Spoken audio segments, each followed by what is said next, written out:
Hey everybody, this is day 3 since we start working on the project. The boys worked on the property yesterday and got some work done, cleared a little bit more, and did some other prep for the center area. Our neighbor Pat did some mowing of this area, more like brush hogging with her riding the lawnmower. That's going to take forever if we go that route, so I really appreciate the hard work she's doing.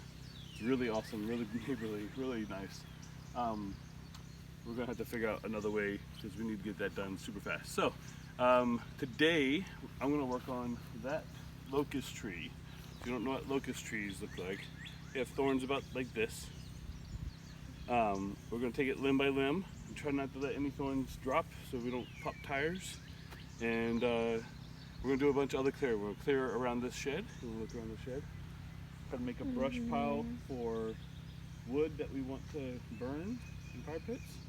And we need a separate brush pile for taking up to, we heard there's a burn pile by the fireplace or firehouse. So that's what we're doing. We're here pretty early and the little ones all wanted to be out here to help out, so we'll see how that goes.